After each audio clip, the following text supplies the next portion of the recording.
সংবাদ সবাইকে স্বাগত জানাচ্ছি। আমি ফিরোজ তোহা। শুরুতেই সংবাদ শিরোনাম জানিয়ে দেব এই মুহূর্তে হাতে পাওয়া সর্বশেষ গুরুত্বপূর্ণ আপডেট বাংলা সংবাদ। শুরুতেই থাকছে বাংলাদেশে কমছে ভারতের প্রভাব, আঞ্চলিক রাজনীতির নতুন মোড়। ছাত্র জনতার গণ আন্দোলনের মুখে গত 5 আগস্ট প্রধানমন্ত্রীর পদ থেকে পদত্যাগ করে দেশ ছেড়ে ভারতে চলে যান সাবেক প্রধানমন্ত্রী শেখ হাসিনা। এরপর থেকে তিনি ভারতেই রয়েছেন। আর শেখ হাসিনার সরকারের পতনের পর বাংলাদেশে ভারতের প্রভাব কমেছে বলে মনে করছেন বিশ্লেষকরা। এ বিষয়ে দ্য গার্ডিয়ানের একটি নিবন্ধ আমাদের হাতে এসেছে। প্রিয় দর্শক, গার্ডিয়ানের নিবন্ধটি আপনাদের সামনে উপস্থাপন করছি, ভিডিওটি দেখতে থাকুন। এবারে জানাবো, জুলাই গণহত্যায় শেখ হাসিনার বিচার সরাসরি সম্প্রচার করা হবে। প্রথম কোটা সংস্কার আন্দোলন, পরে বৈষম্য বিরোধী আন্দোলন ঘিরে জুলাই মাসে সংগঠিত গণহত্যায় সাবেক প্রধানমন্ত্রী শেখ হাসিনার বিচার টেলিভিশনে সরাসরি সম্প্রচার করা হবে। সোমবার উচ্চ পর্যায়ের এক বৈঠকে এ সিদ্ধান্ত নেওয়া হয়েছে বলে জানিয়েছেন আন্তর্জাতিক অপরাধ ট্রাইব্যুনালের চিফ প্রসিকিউটর তাজুল ইসলাম। তিনি বলেন, বিচার স্বচ্ছতার জন্য সব করবে সরকার। জানাবো, পোশাক খাতে অস্থিরতা সৃষ্টির উস্কানিদাতা হৃদয় গ্রেপ্তার। সোমবার নেত্রকোনা জেলা পুলিশ তাকে গ্রেপ্তার করেছে। বিষয়টি নিশ্চিত করেছেন পুলিশ সদর দপ্তরের এআইজি ইনামুল হক সাগর। তিনি বলেন, গার্মেন্টস সেক্টরে নাশকতার মাধ্যমে অস্থিতিশীলতা সৃষ্টির উস্কানিদাতা ছাত্রলীগ নেতা ইশতিয়াক আহমেদ হৃদয়কে গ্রেপ্তার করা হয়েছে। তার বিষয়ে পরবর্তী আইনানুগ ব্যবস্থা প্রক্রিয়াধীন। জানিয়ে দেব, ঢাকার কড়া প্রতিবাদের 4 দিনের মাথায় আবারও সীমান্ত হত্যা। ভারতের সীমান্তরক্ষী বাহিনী বিএসএফের গুলিতে এক কিশোরী নিহতের ঘটনায় বাংলাদেশের কড়া প্রতিক্রিয়া জানানোর 4 দিনের মাথায় ফের ঘটল সীমান্ত হত্যার ঘটনা। এবার ঠাকুরগাঁওয়ের বালিয়াডাঙ্গি সীমান্তে বিএসএফের গুলিতে এক কিশোর নিহত হয়েছে। জানিয়ে দেব, আওয়ামী লীগের দোসররা এখনও বিভিন্ন জায়গায় রয়েছে। অন্তর্বর্তীকালীন সরকারের উদ্দেশ্যে বিএনপি চেয়ারপারসনের উপদেষ্টা জয়নুল আবেদিন ফারুক বলেছেন, আওয়ামী লীগের দোসররা এখনও বিভিন্ন অধিদপ্তর মন্ত্রণালয় শপথে বহাল রয়েছে। তারা আবারও ষড়যন্ত্র করবার চেষ্টা করছে। দেশবাসীর জিজ্ঞাসা, তারা এখনও সেখানে কি করে থাকে? জনগণ চায় অবিলম্বে তাদের ব্যাপারে ব্যবস্থা নেওয়া হোক। এবং সর্বশেষ জানাবো, এবার ভারতের 2 কোম্পানিকে নিষেধাজ্ঞা দিল যুক্তরাষ্ট্র। জব্দ হবে সম্পদ। ভারতীয় 2টি শিপিং কোম্পানির উপর নিষেধাজ্ঞা আরোপ করেছে যুক্তরাষ্ট্র। রাশিয়ার গ্যাস উৎপাদনকারী প্রতিষ্ঠান নোভাটেকের আর্কটিক LNG-2 প্রকল্পে জড়িত থাকার অভিযোগে এ সিদ্ধান্ত নিয়েছে জো বাইডেন প্রশাসন। গত 5 সেপ্টেম্বর এক বিবৃতিতে এই নিষেধাজ্ঞা আরোপের বিষয়টি জানায় মার্কিন পররাষ্ট্র দপ্তর। মূলত ইউক্রেন যুদ্ধের জেরে রাশিয়ার অর্থনীতিতে চাপ বৃদ্ধি এবং দেশটি থেকে LNG গ্যাস রপ্তানি ঠেকাতে ওয়াশিংটন এই পদক্ষেপ নিয়েছে বলে জানিয়েছে মার্কিন পররাষ্ট্র দপ্তরের মুখপাত্র ম্যাথিউ মিলার। এতক্ষণ শিরোনাম শুনছিলেন, এবার বিস্তারিত। প্রিয় দর্শক, আপনি যদি এই চ্যানেলে নতুন হয়ে থাকেন, ভিডিওটি দেখতে দেখতে চ্যানেলটি সাবস্ক্রাইব করে আমাদের সঙ্গে থাকুন। আর এই ভিডিও সম্পর্কে আপনি আপনার মূল্যবান মতামতটি কমেন্ট বক্সে জানিয়ে দিন। আর হ্যাঁ প্রিয় দর্শক, জানিয়ে দিন ভিডিওটি কোথা থেকে দেখছেন। বাংলাদেশে কমেছে ভারতের প্রভাব, আঞ্চলিক রাজনীতিতে নতুন মোড়। ছাত্র জনতার আন্দোলনের মুখে গত 5 আগস্ট প্রধানমন্ত্রীর পদ থেকে পদত্যাগ করে দেশ ছেড়ে ভারতে চলে যান শেখ হাসিনা। এরপর থেকে তিনি ভারতেই অবস্থান করছেন। আর শেখ হাসিনার সরকার পতনের পর বাংলাদেশে ভারতের প্রভাব কমছে বলে মনে করছেন বিশেষজ্ঞরা। দ্য গার্ডিয়ান হান্না এলস পিটারসনের এক নিবন্ধে দাবি করা হয়েছে, শেখ হাসিনার সঙ্গে ভারতের ক্ষমতাসীন দল বিজেপি এবং বিরোধী দল কংগ্রেসের ঘনিষ্ঠ সম্পর্ক রয়েছে।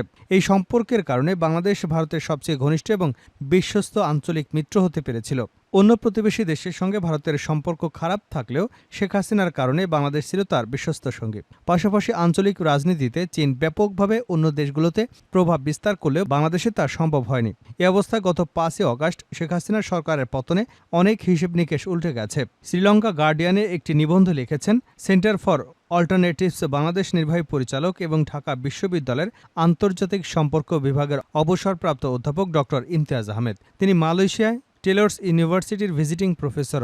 ওই নিবন্ধে অধ্যাপক ইমতিয়াজ আহমেদ লিখেন, বাংলাদেশে শেখ হাসিনার সরকারের পতনের পর অন্তর্বর্তীকালীন সরকার দায়িত্ব নিয়েছে। এ অবস্থায় ভারত বাংলাদেশের সঙ্গে তার সম্পর্ককে কিভাবে নেভিগেট করবে তা প্রকাশের জন্য আগামী 3 থেকে 6 মাস হবে গুরুত্বপূর্ণ।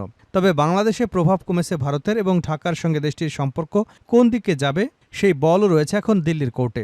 গত বৃহস্পতিবার ভারতের উত্তরপ্রদেশে লখনৌতে 3 বাহিনীর শীর্ষ কমান্ডারদের যৌথ সম্মেলনে দেশটির প্রতিরক্ষা মন্ত্রী রাজনাথ সিং বক্তব্য দেন।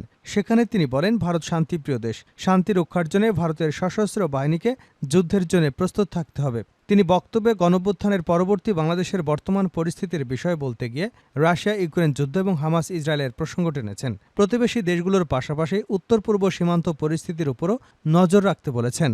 এ বিষয়ে ডক্টর ইমতিয়াজ আহমেদের নিবন্ধে বলা হয়েছে, ভারতের প্রতিরক্ষামন্ত্রী রাজনাথ সিং সম্প্রতি যা বলেছেন তার পেছনে 3টি গুরুত্বপূর্ণ কারণ সম্ভবত অবদান রেখেছে। প্রথমত, তিনি ঘরোয়া নির্বাচনী এলাকায় ভাষণ দিতে চেয়েছিলেন এবং ভারতীয় জনগণকে আশ্বস্ত করতে চেয়েছিলেন। তিনি তার বক্তব্যে উল্লেখ করেছেন, ভারতকে অপ্রত্যাশিত কিছু মোকাবেলা করতে হবে।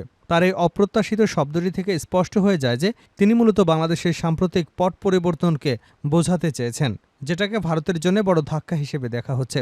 মূলত ভারতের মিডিয়া এবং কিছু নীতি নির্ধারক গত 5ই অগস্টের পর তেমনই ইঙ্গিত দিচ্ছে।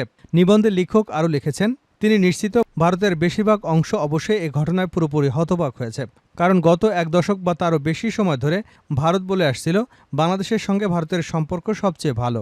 এখন এখানে যে পয়েন্টটি অনুপস্থিত তা হলো ভারতের সম্পর্ক বাংলাদেশের জনগণের সঙ্গে ছিল না, এটি ছিল একটি নির্দিষ্ট রাজনৈতিক দল বা গোষ্ঠীর সঙ্গে, আর সেটাই ব্যর্থ হয়েছে। ডক্টর ইমতিয়াজ আহমেদ বলেন, তিনি নিশ্চিত তারা অর্থাৎ ভারত এখন বুঝতে পেরেছে কোনো নির্দিষ্ট গোষ্ঠী বা রাজনৈতিক দলের সঙ্গে সম্পর্ক না করে জনগণের সঙ্গে সম্পর্ক রাখা অনেক ভালো। দ্বিতীয় কারণটি হলো, বহুমুখী বিশ্বে ভারত অন্যতম প্রধান শক্তি হিসেবে তার অবস্থান অর্জন করতে চায়। দেশটি অর্থনীতির আয়তনের দিক থেকে ইতিমধ্যে যুক্তরাজ্য ও ফ্রান্সকে ছাড়িয়ে গেছে। আর তৃতীয় কারণটি হলো বাংলাদেশের স্বাভাবিকভাবে না নেওয়া, যেমনটি ভারত নিয়েছিল আওয়ামী লীগের শাসনামলে। তাই ডক্টর ইমতিয়াজ আহমেদ মনে করেন যে বার্তাটি ভারতীয় শ্রেণীবিন্যাস বা স্টক হোল্ডারদের কাছে পাঠানো হয়েছে, বিশেষ করে যখন প্রধান উপদেষ্টা ডক্টর ইউনূস পানি বণ্টন, সীমান্ত হত্যা, সার্ককে পুনর্জীবিত করা সহ আরও বেশ কিছু বিষয় ইতিমধ্যে উল্লেখ করেছেন।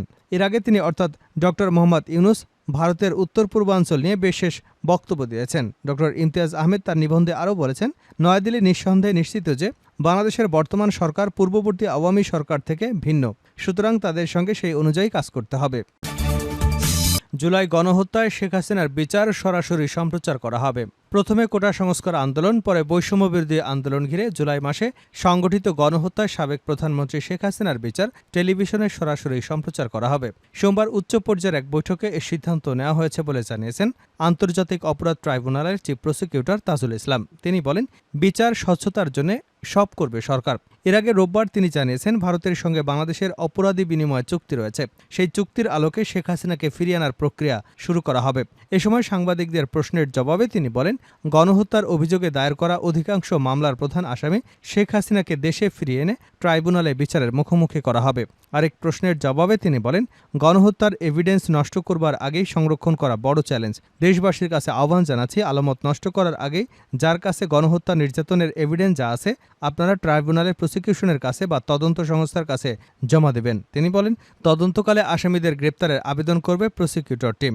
আগে ট্রাইব্যুনালে আসামি পক্ষের আইনজীবী হিসেবে কাজ করলেও বর্তমানে রাষ্ট্রপক্ষ আইনি লড়াই কোনো আইনগত জটিলতা নেই, দ্রুত ট্রাইব্যুনালের বিচারপতি নিয়োগ দেওয়া হবে। শেখ হাসিনাকে নিয়ে আরেক প্রশ্নের জবাবে নবনিযুক্ত চিফ প্রসিকিউটর বলেন, শেখ হাসিনা সহ যত প্রভাবশালী আসামি হোক না কেন সবার সঙ্গে সমান আচরণ করা হবে। কারো প্রতি যেমন জুলুম করা না হয় তেমনি কাউকে ছাড় দেওয়া হবে না।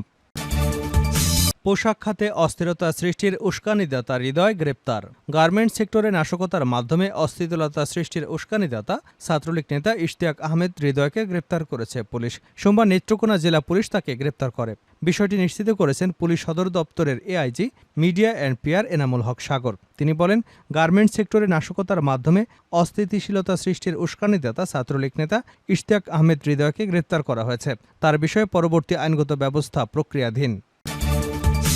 ঢাকার কড়া প্রতিবাদের 4 দিনের মাথায় আবারও সীমান্তে হত্যা, যা বলেন পররাষ্ট্র উপদেষ্টা। ভারতের সীমান্তরক্ষী বাহিনী বিএসএফের গুলিতে এক কিশোরী নিহতের ঘটনায় বাংলাদেশ কড়া প্রতিবাদ জানানোর 4 দিন পর আবারও সীমান্তে হত্যার ঘটনা ঘটেছে। এবার ঠাকুরগাঁওয়ের বালিয়াডাঙ্গি সীমান্তে বিএসএফের গুলিতে এক কিশোর নিহত হয়েছে। পররাষ্ট্র মন্ত্রণালয় গত বৃহস্পতিবার জানায়, মৌলভীবাজারের জুড়ি উপজেলায় 13 বছর বয়সী বাংলাদেশি কিশোরী স্বর্ণা দাস নিহতের ঘটনায় ভারত সরকারের কাছে আনুষ্ঠানিক কড়া প্রতিবাদ এবং নিন্দা জানিয়েছে বাংলাদেশ। গত 1 সেপ্টেম্বর ভারতীয় বিএসএফের গুলিতে সে নিহত হয়। এ ঘটনার রেশ কাটতে না কাটতেই আজ সোমবার ফের সীমান্তে হত্যার ঘটনা ঘটল। এবার বিএসএফের গুলিতে নিহত হয়েছে জয়ন্ত কুমার সিংহ নামের এক কিশোর। গুলিবিদ্ধ হয়েছে আরও 2 জন। এ বিষয়ে পররাষ্ট্র উপদেষ্টা তৌহিদ হোসেন বলেছেন, সীমান্ত হত্যা ভারত বাংলাদেশ এ দুদেশের মধ্যে সম্পর্ক খারাপ করে। যখন ভারতের সঙ্গে সম্পর্কের সোনালী অধ্যায় বলা হতো তখনও সীমান্ত হত্যা হতো। সোমবার পররাষ্ট্র মন্ত্রণালয়ে সাংবাদিকদের তিনি এসব কথা বলেন। পররাষ্ট্র উপদেষ্টা বলেন, সামাজিক যোগাযোগ মাধ্যমে ফাঁস হওয়া রাষ্ট্রপতি মোহাম্মদ শাহাবুদ্দিনের দ্বৈত নাগরিকত্ব যাচাইয়ের দায়িত্ব পররাষ্ট্র মন্ত্রণালয়ের নয়। সংশ্লিষ্ট দপ্তরগুলো চাইলে সহযোগিতা করা হবে, তবে তার দ্বৈত নাগরিকত্বের গুঞ্জন বিষয়টি স্পর্শকাতর।